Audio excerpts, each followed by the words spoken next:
Welcome back to the Fine Finish Podcast, Episode 9. Are you a one-person operation, or are you thinking about reducing your overhead and doing it all yourself? Today, we're joined by Geovann Ventura from Vermont. He's a frequent customer at Fine Finish Supply, and today he's down for one of our stain-to-paint refinish classes.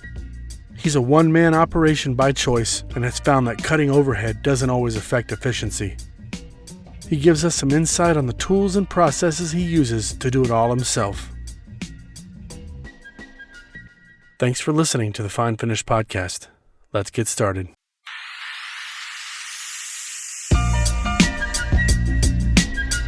I go hard in the paint. I go hard in the paint.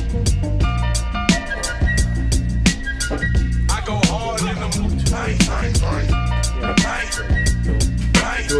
I go hard in the paint. Wear the shirt you want to. I go hard in the paint. Yeah, you'll get that. I go hard in the paint. You ready?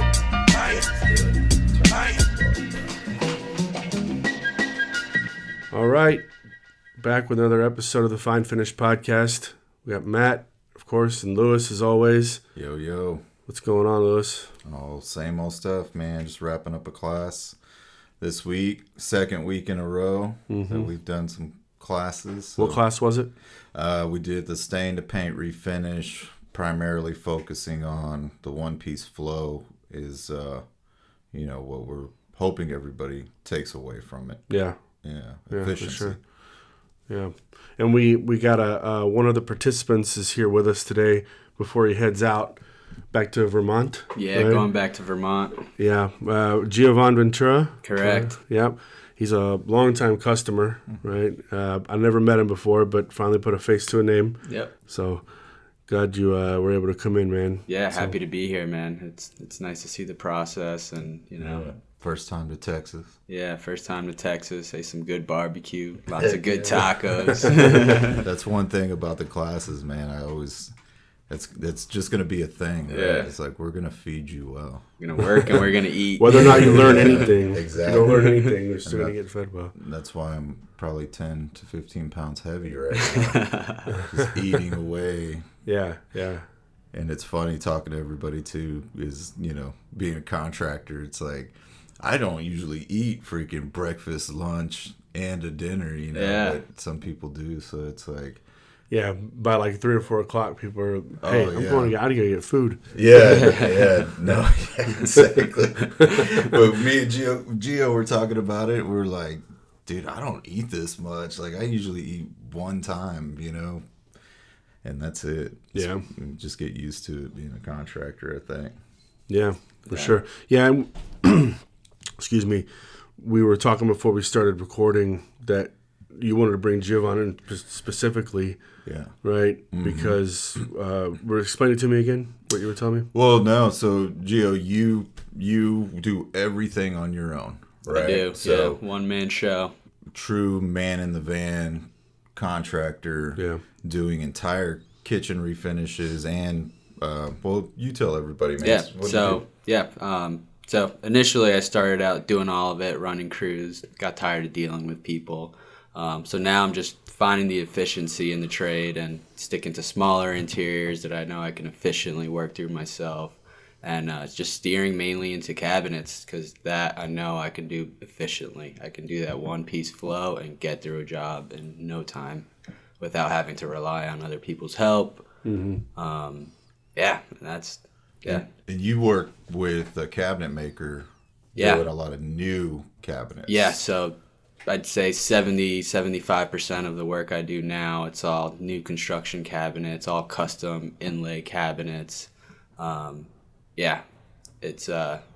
It's been a blessing. Yeah, for sure, man. And that's what I love about these classes. We just we get to spend not just time doing work, but just bullshitting and talking live, talking work experience, all that good stuff. And we were talking about one-piece flow and Gio being a man in the van operation, doing everything by himself. And would love to hear more in depth on your experience, kind of that journey, maybe how long was it? Because you made the comment, you're like, being a one-man show, I have to be efficient. Yeah, right? And I was definitely.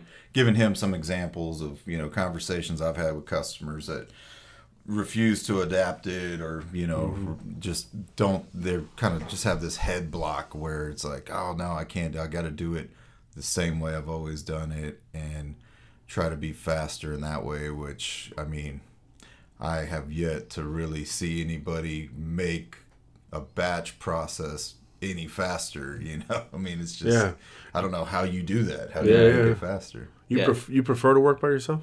I do. I do. I can just focus on what's in front of me and what I need to do, not focus on, are they doing a good job? Do I have to go back and fix their work? It turns into a big waste of time in my experience, is what I've found out. I've hired guys with 10, 30 years experience. I've hired the green guys that I'm like, I can teach you everything, but if they're not willing to learn, then there's, there's only so much you can do. Mm-hmm. So, I mean, I did the batch processing with cabinetry for a while, and you'd spend half your day sanding and prepping doors, and then you'd spray for half an hour. Then your day's done because you gotta wait for shit to dry. Exactly. Yeah. Exactly. About a year ago, I started implementing the one-piece flow, and it was night and day. I mean, by the time you're done with half of your rack, the first piece you shot is ready to sand. Yeah. So by the time you're done with the whole rack, you're just right back at it, and you can just keep the process going. So outside, you were giving me an example of when you first started doing it. Can you kind of start that story over again? Sure, yeah. So it was a bigger job. It was all custom closet systems and bathroom vanities, every cabinetry in the house, but there are 2 kitchens that they had bought pre-manufactured. All installed raw, all paint grade, 9 different areas in a big house. So normally I would have gone in and masked everything off and primed everything all at once and then step by step everything at once. But the house was so big that I couldn't move my equipment around that many times. So I said, all right, this is going to be the one-piece flow job. We're going to do one area at a time. I had one helper at the time, so I'd have him masking the next area for me while I was doing the one area. Got through it all. Everything went out good. And then the last piece of that puzzle was doing all the doors and drawer fronts. And that's when I really noticed a difference because I was stationary, but the work just kept going. There was no waiting for anything to dry. And in 4 days, I got like more than 100 pieces done. Yeah. It was that's where I saw it and been doing it since, and I wouldn't go back to any other way because it just efficiency wise doesn't make sense to do it any other way. No, I even find myself just with anything in life in general, like if I have a task in front of me that's redundant, like it doesn't matter what it is, like my brain has stopped and started thinking that way. Like one really good example I'd seen one time with One Piece Flow was people stuffing envelopes, right? Like we got a shitload of envelopes we need to stuff.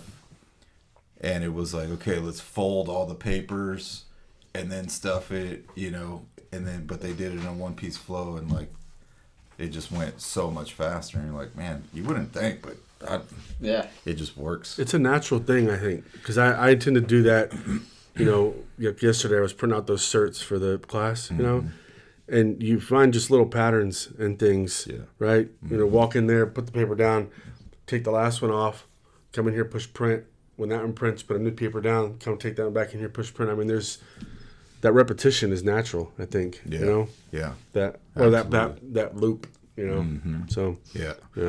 It's a mentality. I think the person that got me into thinking about it really deeply, I kind of deep dived into a lot of his social media content and reading his book was that Paul Akers. Have you ever read 2 Second Lean? No, I haven't. I'll check it out. Dude. I mean, so Paul Akers, it'd be awesome if we could ever get him on the podcast. We might be able to.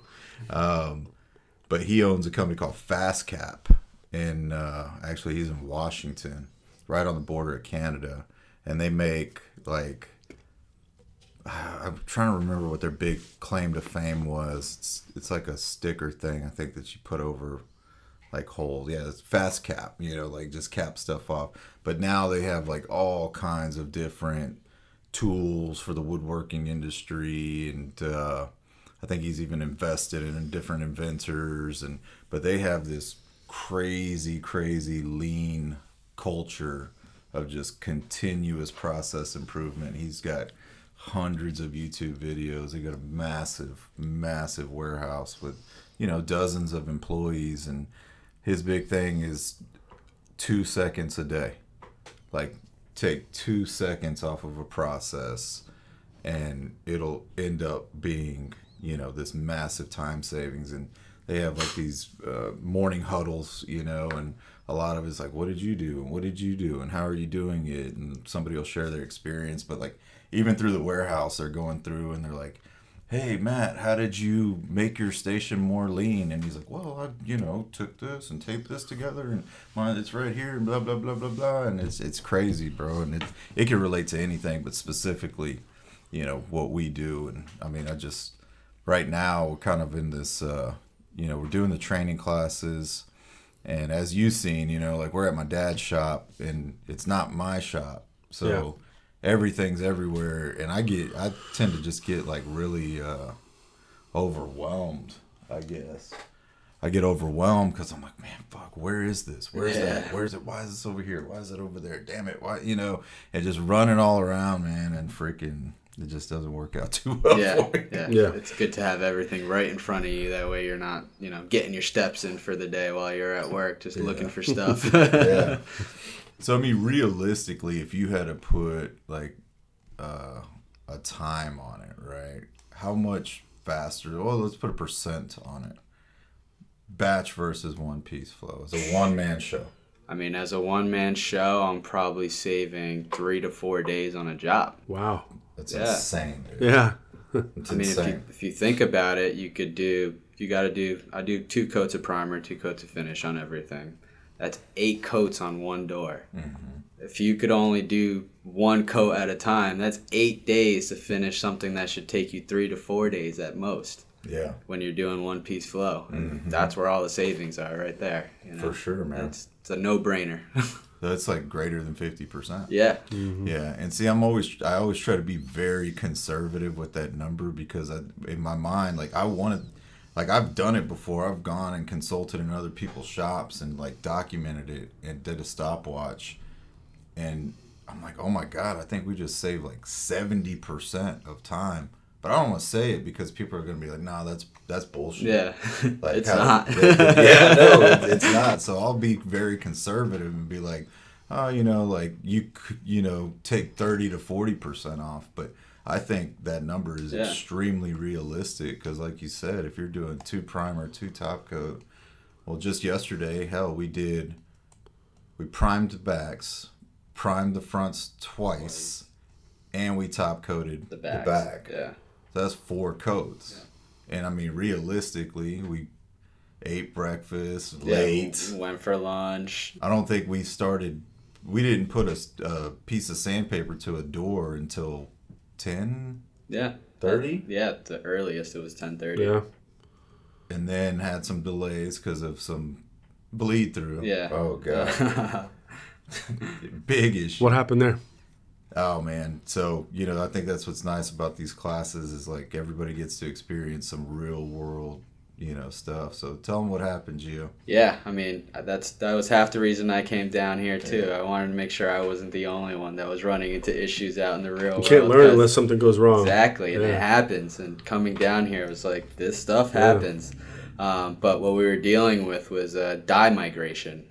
And as soon as you put primer on it, didn't matter if it was catalyzed, if what it was, refinishing primer, you were getting all the dye migration coming through these pieces on all the edges, everywhere where the door was pretty much raw. Even where it was sealed, and we tested areas, like, let's minimally sand this to see if it comes through. We thought we were burning through the previous coat that was on there, sealing it in. Nope, did not matter. Nothing. But yeah, we figured it out in the end. Yeah, we did. It was interesting because, for us, it's with our refinish primer, it's a blocking primer. So my thought was like, oh, we'll just spray another coat. We're going to let it lock in overnight, come back, and it'll be fine. Nah, it wasn't. And we shot the top coat anyways, thinking it would be. And, yeah, ended up having to... Yeah, work backwards there work backwards, yeah. So, but, you know, at the end of the day, like, I guess the end of the second day, because it took... The plan was to be done in one day with the site work, and I think if we wouldn't have had any issues, we would have been, like for sure, we would have been done that first day with the site work. But we had to come back and, like you said, work backwards, basically start all over again. And when we did finish, after we figured it out, I told the homeowner, you know, because now she's asking about the doors, and I'm like, well, I think we have it figured out, hopefully, you know, and we do, but I don't know, you know, real world shit.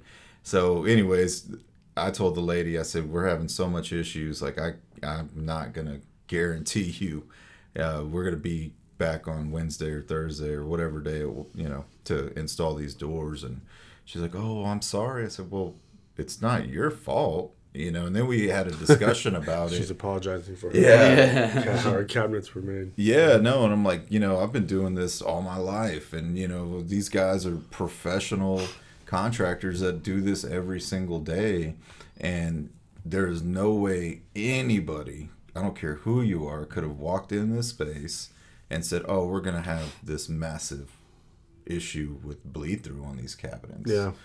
There's just no way. Even, you know, at the shop yesterday, my dad, my uncle, you know, oh, no, you need to do this, you need to do that. We're like, nah, bro. We did that. We did that. Like, you're not telling us anything we don't know on what we could potentially do to combat this problem, you know. But what did you end up doing?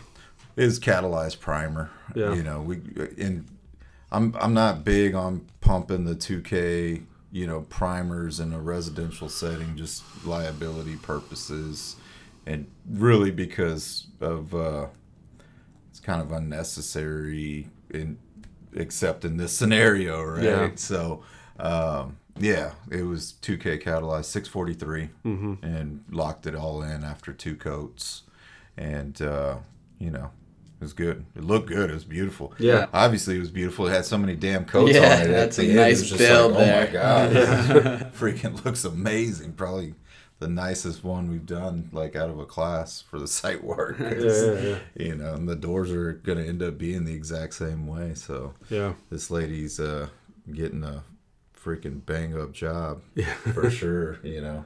Yeah. But our takeaway is always that y'all learn, you know, real world stuff. So what were you telling some of the other participants there that you how's your setup? Do you have a trailer, like a mobile spray booth or something? I was tired of, you know, moving stuff around in my garage and having to cover the motorcycles up and the tools from getting overspray on them.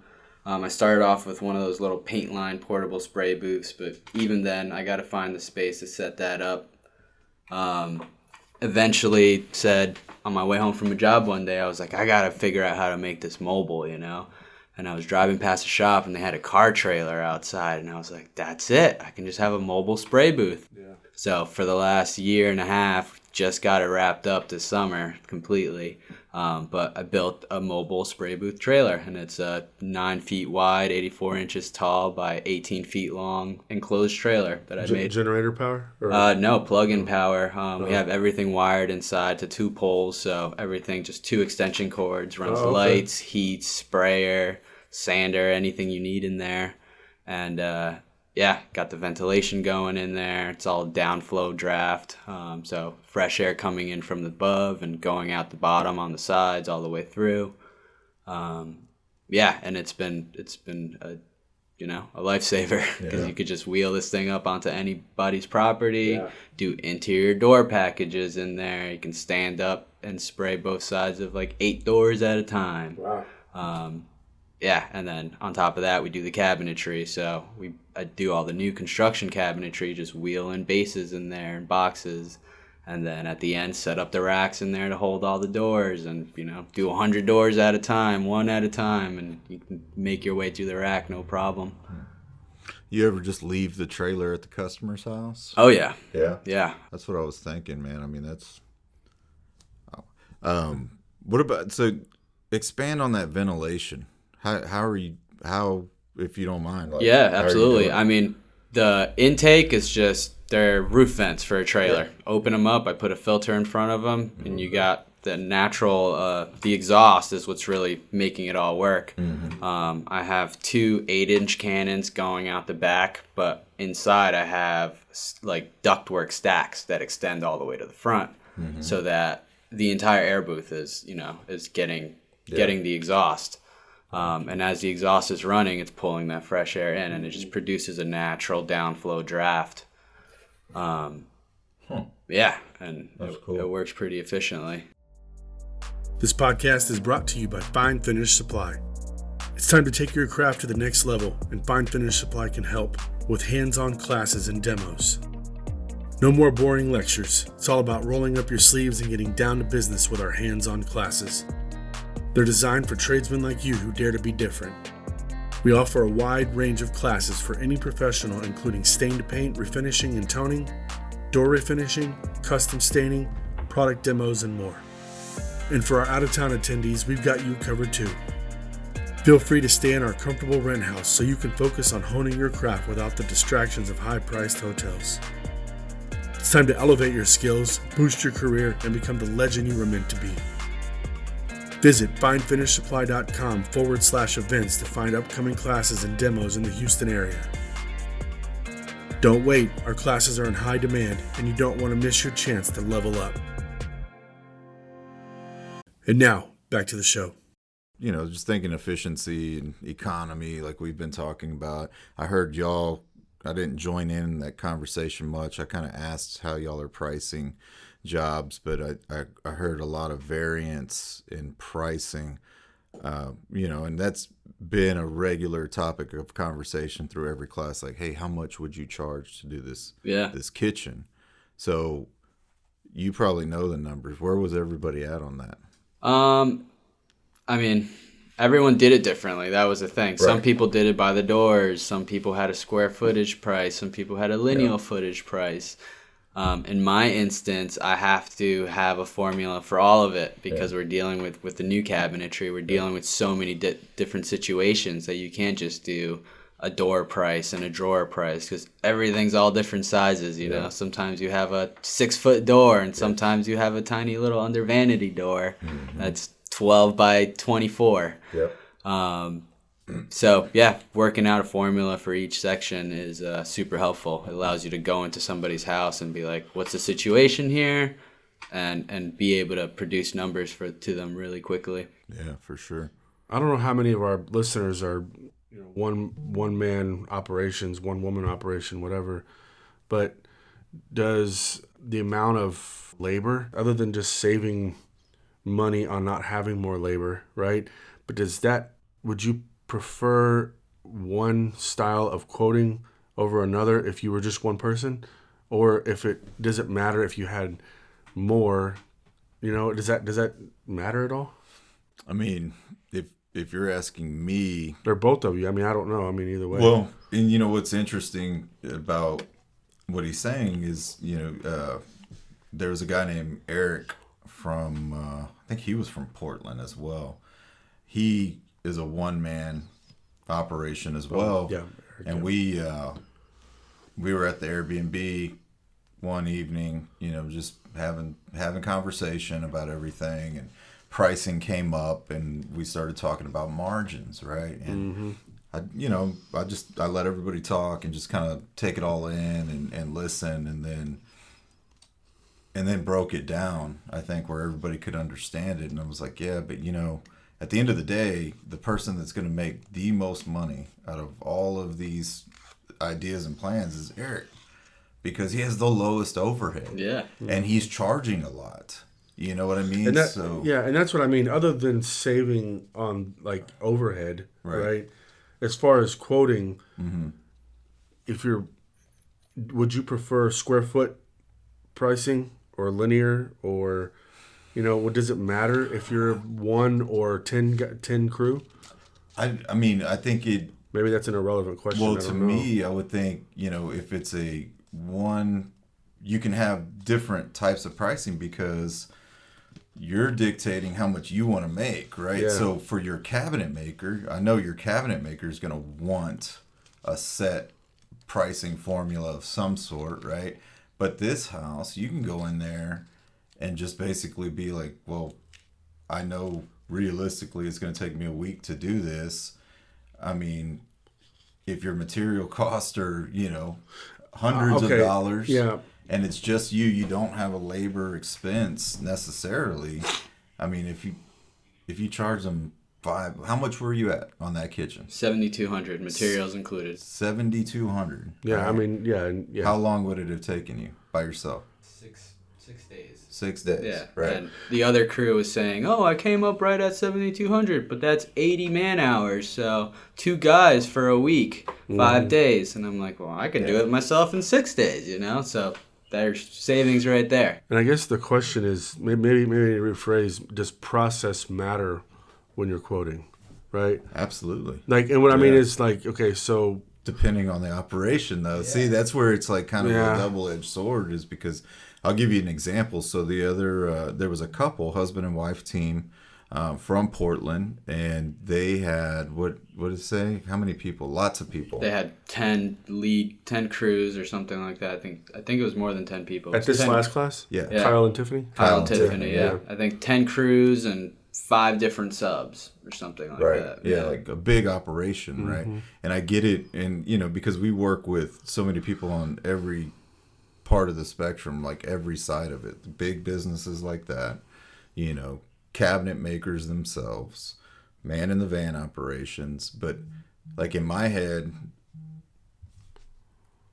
I would say Geo's going to make the most money on a project. Like, for sure. Yeah. Less overhead. Right. And even if you said, well, I've got 5 crews, but we're only working at, at the end of the day, you're not going to profit nowhere near as much with the massive amount of overhead and so many freaking variables in this business where, you're going back for repaint or you're damaging something. You have maintenance on vehicles. I mean, even if that one particular job was profitable, you see these guys nitpicking the numbers so much, dude. Like they're trying to look at it from like a manufacturer standpoint, how, somebody that's making product or selling, distributing like we do, like it's a lot easier for us to figure out what we're going to make when we just sell you a gallon of paint versus all the things I just mentioned. So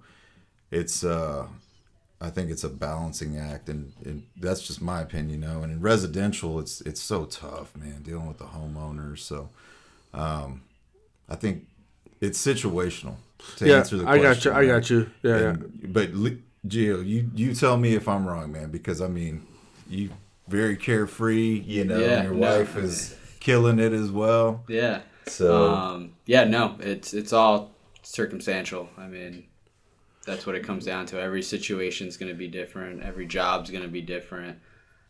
I have pricing for all different lineal foot, door piece, and square footage because some jobs include all 3 of them, and you have to account for all 3. And that's kind of my question. So if let's say there is a guy out there or somebody that's not doing one-piece flow, right? They're batching. Right. Does batch processing versus one-piece flow favor a different type of quoting, right? Or maybe it doesn't. Now I guess that's what y'all are saying, that like if you're doing one-piece flow, somebody's like, well, should I just be quoting by the square foot all the time, or should I be quoting linear foot all the time?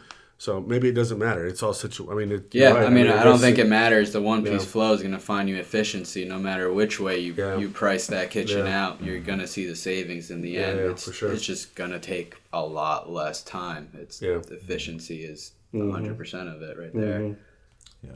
Well, and you know what? That kind of goes back into our conversation about are your customers paying for your inefficiencies, right? And I think Kyle, actually, the guy we were talking about, I think he mentioned it. He was like, man, when I seen that video, are they paying for your inefficiencies? Yeah, because even with that big crew, he was saying it's taking them like over a week. Yeah. Right. Yeah. To do a kitchen, and yeah, I mean that's what it is. So if you can get 7,200 like consistently and stay busy, get it, right? And if they don't want to do it and you still have work, who cares? Yeah. But for somebody that might be out there that's struggling to get business, so we can look at this from another scenario. It comes down to like, how much do I want to make or need to make? Yeah. Right? So as a one-man show, if you need to make some money and you go in there at, let's just say $4,000,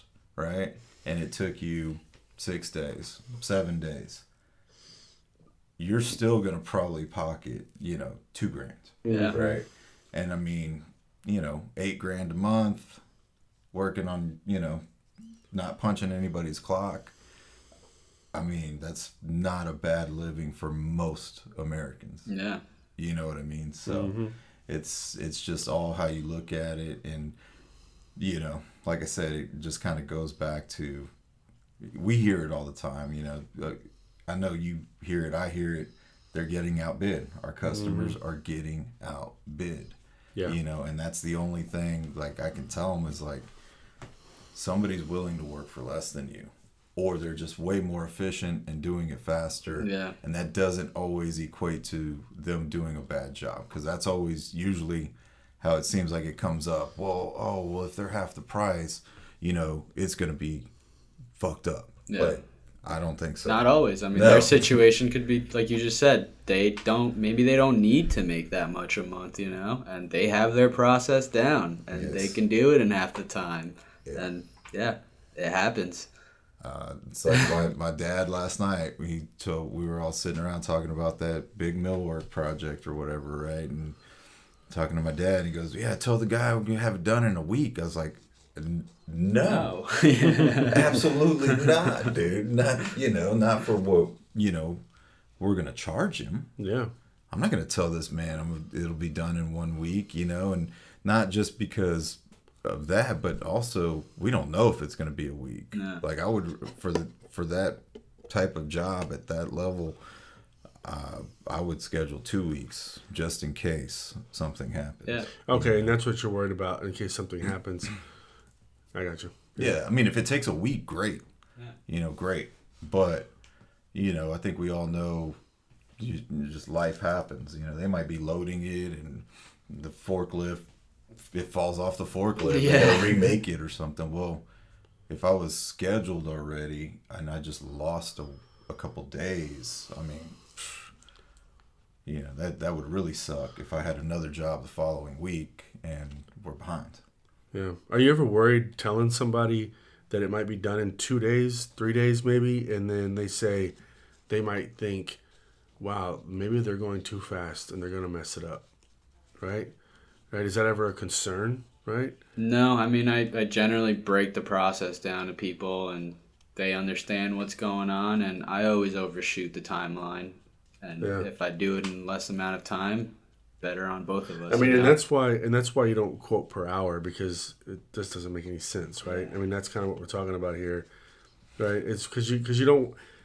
You're talking about paying for someone's inefficiencies, right? Mm-hmm. Someone that might say it takes them 7 days to do it because their process is messed up. They say, well, I got to cover guys for 7 days, right?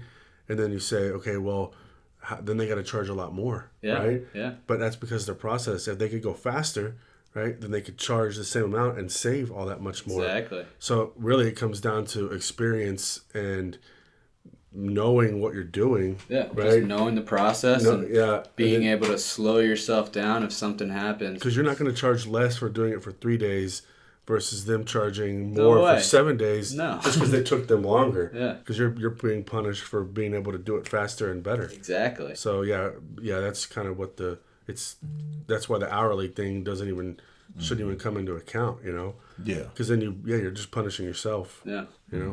So. Yeah, and I think marketing and sales has probably the biggest part to do with that, right? Because if you're marketing your company as, we're craftspeople and we're investing in, our education, and it doesn't matter how long it takes us, but we're going to deliver a superior result. Like, that doesn't have to be super over exaggerated if the marketing is done properly. Right? Because you'll see people that can do a job, but they're not investing, in themselves or their tools. They're just doing it the way they know how to do it, but they'll go in and sell it like, oh, I've been doing this for 20 years and I'm going to use the best thing that Sherwin-Williams has available to use, and we're going to paint it on the hinge, and it's I'm going to be in and out of here in 2 days, right? Fast, cheap, and good, like is what they're trying to sell. But true craftspeople and people that care about delivering end result, not just because you always want to deliver a good end result, but like as a business owner, you're not going to have issues, and your referrals will be better. You'll build longer term relationships with your customers because you're delivering quality, opposed to them where it's like it's that one time sell, and we always need to find another one without, and it has to be word of mouth usually. So like, tell all your friends I'm cheap, or cheap and good and fast. Can't have all three of those. Dude, there's a market for that though, bro. I mean, there is. I mean, just because everybody in every industry, there's that. Well, in even every. I don't know the right way to put it, man, but I mean every level of household income, maybe. Like, right, just because you don't make a bunch and maybe your house isn't very nice, at some point you still need your house painted. So I mean, if you don't have $7,000, that might be 2 months of pay for some people, right? You still need the house painted. So there's a need for everybody, and that's the only reason I say it comes down to the sales and the marketing aspect of it, and all that good stuff. But you were telling me you turned your website off because you're so busy.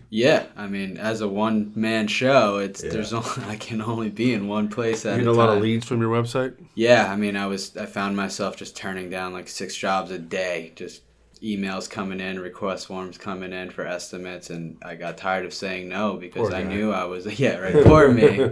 Good problem to have. But I mean, when you're burning the candle at both ends and you're like, I'm not going to be able to get to that for 6-7 months, why bother reaching out to them? Well, maybe, I mean, has anybody ever thought maybe finding a network of other guys that you could pass that on to? I've tried. And then maybe get a finder's fee or something on that? I've tried. I mean, Vermont's a very small place. It's, small companies, small local companies. And the good guys are also booked out, and the ones that aren't good, I don't want mine. Vermont's booming. You go up there. I mean, COVID was pretty good to Vermont because Connecticut, Massachusetts, New York, everybody was getting out of their cities to come live in the woods in Vermont. So there's only so many tradespeople up there. All the older guys are retiring, and there's not many younger people filling their shoes. So the demand for all trade work up there is booming. So quit sending your kids to college and teach them some trades. That's true, man. Absolutely true. 100%. I mean, my boys are all coming to that age, and I mean, pretty early on, I realized I was like, they're just like me. Like, college is not our thing. School's not their thing in general, But now that they're older and kind of, they're figuring it out.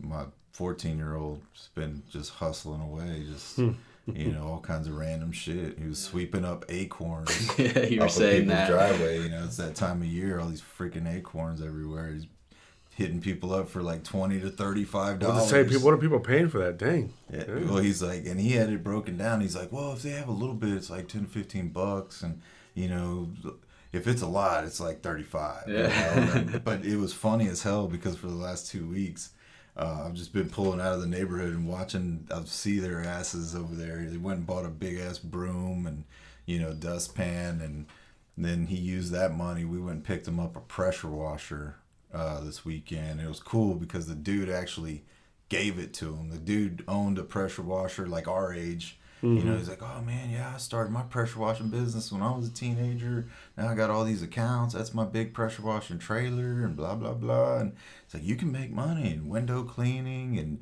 you know, and he's, man, you know what, you can have this pressure washer. Nice. You know, and gave it to him. Yeah. I was like, cool, man, you know, so shout out to that dude. His name is Will. I wish I had his card, but that was awesome of him.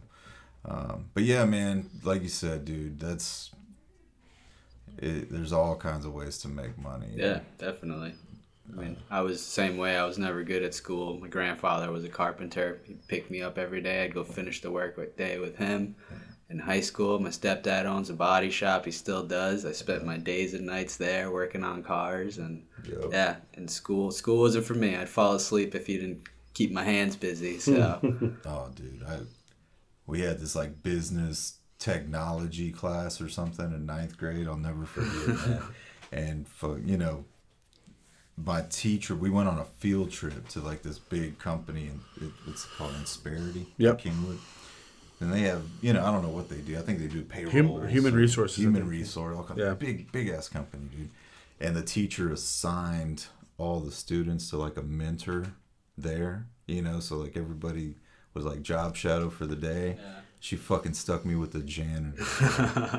Yeah, dude, I'll never forget, dude. I was like, this fucking, you know, just like, and I'm like, all right, you think I'm gonna Was that on purpose? Yeah, I mean, she's the one that like, yeah. Like, where do I think this guy's gonna end up, right? Yeah.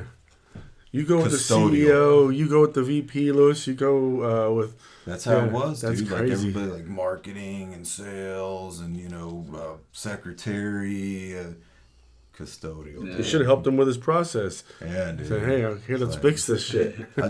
You know, it's stuff like that, man. And I see it even with my kids, too. We have these conversations, you know, my kids getting in trouble and stuff, and, you know, and I'm just like... okay, I'm trying to be very realistic about it, you know, and trades is where, shit, I think all the tradespeople are doing pretty well for themselves if they're, you know, serious about it. Man, that's what you've been hearing the last 8 to 10 years is that there's not enough of them. No. You know, machinists and plumbers and everything that. Yeah. And they're paying a lot too for some of those positions, you know, so. Or they're working for themselves. They're working. Yeah, either way. I mean, there's a need for it for sure. Yeah. And I think that's going to be real interesting to see, you know, in the next 20 years, how many people are just going to work for themselves, right? Because, I mean, you could self-network so easily with all the online platforms and everything like that. Like Geo, I mean, sounds like a great business model, dude. Just, you know, I like you were saying that. So your wife, dude, tell everybody about your wife's recent adventure and story, because y'all are both entrepreneurs. Yeah. I can't say much about her recent adventure because she's actually under NDA, but she owns a restaurant company, for the past couple of years in Burlington, Vermont. Started off doing pop-ups around town and selling empanadas.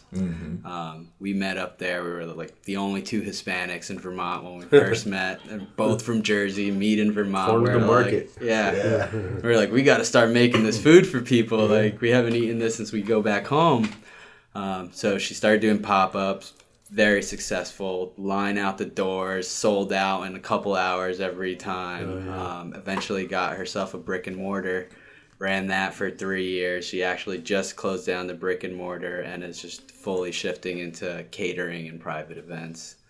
But yeah, Dominican Food Cafe Mama Juana in Burlington, Vermont. Yeah. Well, you can give a little bit. I mean, I know a little bit about that TV stuff, and I mean, you don't need to say anything, but let's just say TV opportunities. Right? Traveling across the world, and and getting her name out there. That's freaking awesome. Yeah, that is cool. It's an American dream. It is. You know, that's the American dream. So, and y'all are. So she's doing the catering now, and did you say y'all are like building out a spot? So since she closed down the brick and mortar, she was still using the commercial kitchen to do all her catering and private events out of. She just signed over the lease to someone else. This winter we're undergoing a big renovation at our house and kind of stepping back to where she started. We used to have our home kitchen certified for her to make food there. So yeah, we're building her commercial kitchen back at home. Lower that overhead, keep more of your money, do everything from home, and so hopefully by next summer that's complete and she's back up and running. Yeah. Be there with the kid. Yeah, we have a 2.5-year-old daughter, which kind of the reason why both of us are stepping back in our businesses, and we're like, we need to just, one-man show all the way through for both of us and stop relying on other people and, to be there for our daughter because she's young, she needs the attention, and we both run successful businesses. It's kind of hard to do all this stuff at high capacity and you're burning it at every end, and then you come home, you have to be there for your kid, you have to be present. No, that's awesome, man. I think talking about just the one-man show, man in the van, I mean, that's mental health, dude, is what comes to mind like immediately. Mental health, because we've seen so many people just stress themselves out. We do in the industry. I know we see suicide happen. A lot of people turn to drugs and alcohol to try to cope because it's stressful. So I think it's interesting, man. I mean, just that lifestyle. I mean, because I'm going to assume it's probably a lot less stressful because you said you had experience with employees and crews. It's a lot less stressful. I mean, you become your team's therapist, and every issue that they have you have to take on, and it's a lot. You wake up every morning, you're like, what's it gonna be today? Who's gonna call out today? Who's not gonna make it till midway through the day? And it's like, we all have, you knew the job you signed up for, what time we start every day, and if you have something coming up, let me know, give me a heads up. I'm more than accommodating, but people just can't find the consistency in their life. I'm a very regimented person and routine based. I go to the same breakfast spot every morning, get my breakfast sandwich. I see the same people, but like that routine has to happen. And it makes my life easier, especially working alone. It's like, it keeps me organized, it keeps my head straight, mental health. It's like, that's if I'm running around and I forget to do one thing, like I feel it halfway through the day. I'm like, what the hell is going on? I'm like, oh, I forgot this step of the day. That's cool, man. Yeah, that's awesome. What would you tell anybody out there listening? Maybe they're considering downsizing their crew. Maybe they're a one-man operation thinking it's a good idea to expand to, hiring and getting overhead in the form of a shop, something like that. I mean, everybody's situation's different. Everybody thinks differently. For me, the way my brain works is I like to break things down. I like to slow down the process and go step by step. And that's when I heard of the one-piece flow. I was like, it made so much sense to me. It's like, because that's how my brain thinks. I want to start something, finish it, then move on to the next piece. And it's the same thing with work. And if you're consistent with that process that you have, then you can make anything happen. For me, I think it's all about consistency. If you want to be consistent and have 6 guys out there, be consistent with the work and it will follow. If you want to slow it down and be consistent, slow it down. It will work for you. But slowing it down has definitely worked for me. Yeah. What about from financial? You don't have to go into great detail, but I mean, financially, what has that done? It definitely, I'm able to charge a little more for working for myself, and the stress is reduced. So you may be taking off, 5% off the top at the end of the year, but you're not killing yourself every night and stressed out day in and day out over what's going to happen with somebody that you have no control over.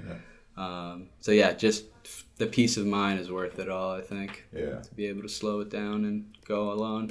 You think it's been, because let's be honest, right? Everybody's typically concerned about their own financial situation, right? Their own personal financial situation. Has it been better? It's been better, yes. Yeah. And the way I work my life and business is like most of my profits goes into like equipment and stuff that's going to make me more money in the future. Sure. So just like assets, instead of liabilities and buying dirt bikes and mountain bikes and stuff like, it's like, no, I'm going to go buy this piece of equipment. So for the next, it'll pay itself off in 2 jobs, and then I have it until that thing's life expires, and it's always making you money, and it makes your life more efficient and easier on the end. So and you can depreciate it all in taxes. Exactly. Yeah. That's that rich dad, poor dad mentality. Dude, bro. I just read that book recently. My neighbor recommended it to me, and it opened my mind up, and I was like, yes. And when you said assets and not liabilities, it clicked. Yeah, rich dad, poor dad, and they even have it on audiobook now, or I think Spotify. Yeah, Audible has it for free. Yeah, it's if you haven't listened or read, it's kind of an old school at this point, but it's still very relevant and truthful. I think it always will be, and it comes down to your mentality essentially. For sure.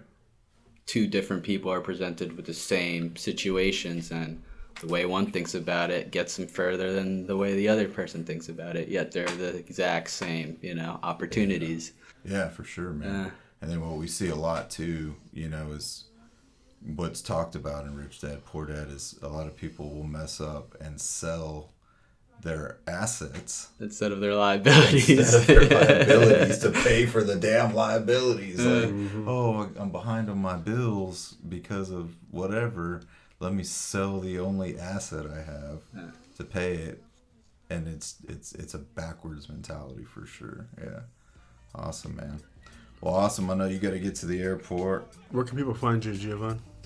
Find me on social media. If you know, you know. Yeah, if you know, you know. Don't find me. No, I'm on social media. Geovann, Geo, last name Vann on Facebook, Instagram, Vannathon,